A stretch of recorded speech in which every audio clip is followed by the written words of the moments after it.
Hi, it's Daryl again.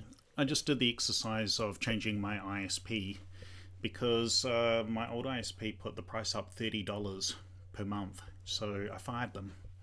Um, so I just want to run through the options that I think are actually the cheapest broadband for just normal home users.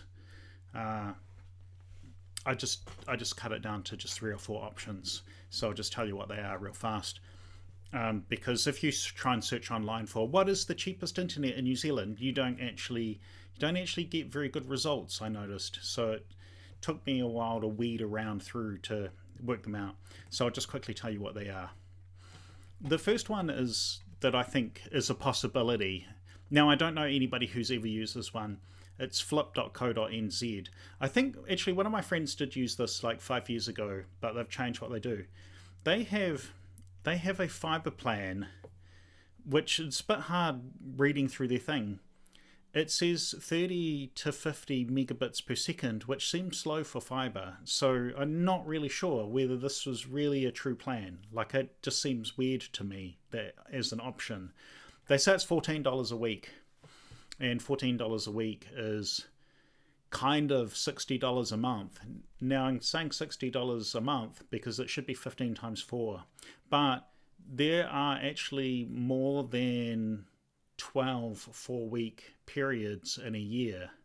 So there's actually a little bit of extra that you have to pay for. And so if it was $15 a week, then it would be more than $60 a month. And I think because it's $14 a week, then it's actually less than $60 a month. So that's the first option, broadband for $60 a month. I didn't choose that one. I chose this one. This is Econofibre.co.nz, and I think they're just the cheapest broadband that you can get. And so the options, if you're on fibre, there's $65 per month for what they call 100 megabits per second, and there's $80 for 1,000 megabits per second. They're on fibre, and I know people who are on the $65 per month plan, but their fibre actually runs at 300 megabits because there are no 100 megabit plans. All the 100 megabit plans in New Zealand have been replaced with 300 megabit plans. So you actually get 300 megabits for $65. Their normal price is 70, but it's been on special for 10 months or something for 65. I was going to change a long time ago. I didn't. My friend changed over a long time ago, and I should have changed over at the same time.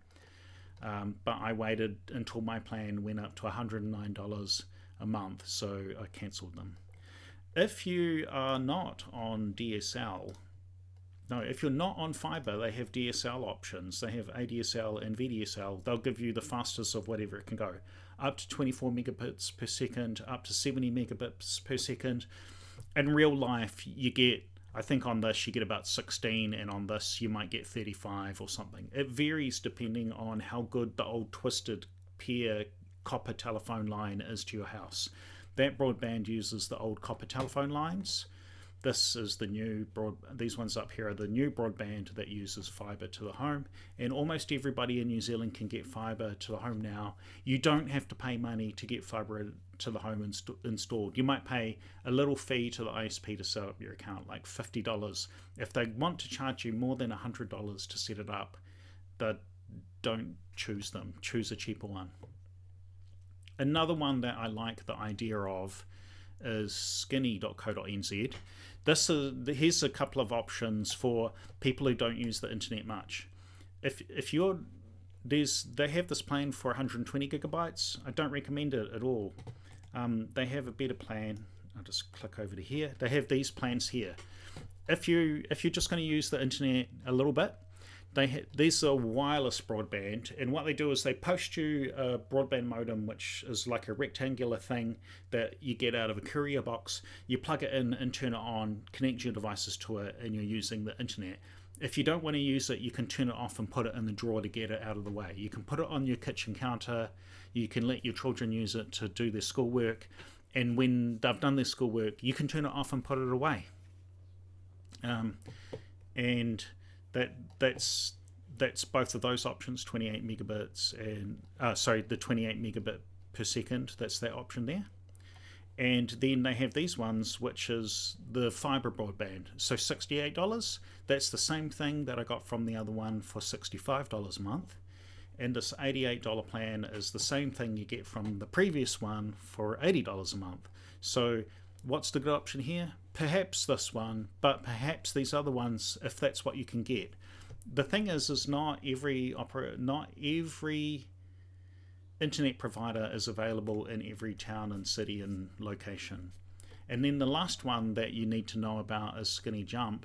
And this is what you use if you only want to use the internet for a few hours a week.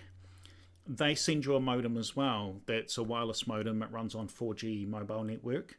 You turn it on, you plug it in, turn it on, and put it on your kitchen bench while you're using the internet. And when you don't want to use it anymore, you can unplug it and put it away in the drawer.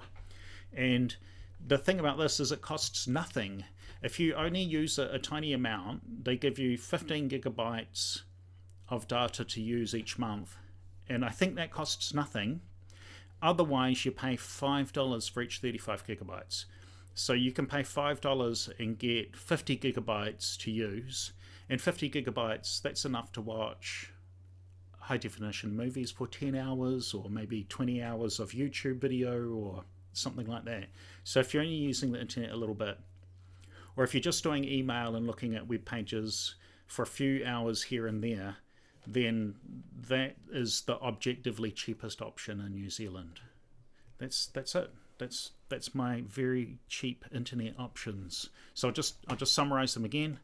We have Flip, which has a weekly broadband cost of $14 a week.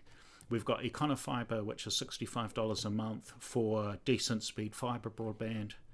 We have Skinny Broadband, which gives you kind of like some options that are the same, but you might be able to get it in places where you can't get Econofibre. And we have Skinny Jump, which is the very cheapest one for people who only use the internet for a few hours here and there during their month to do ordinary stuff like email and look at web pages and maybe watch the odd video, but not very many videos. There we go. That's the summary. Thanks for watching. Take care. And I'll see you in another video. I'll put the details and links in the comments. Thanks for watching.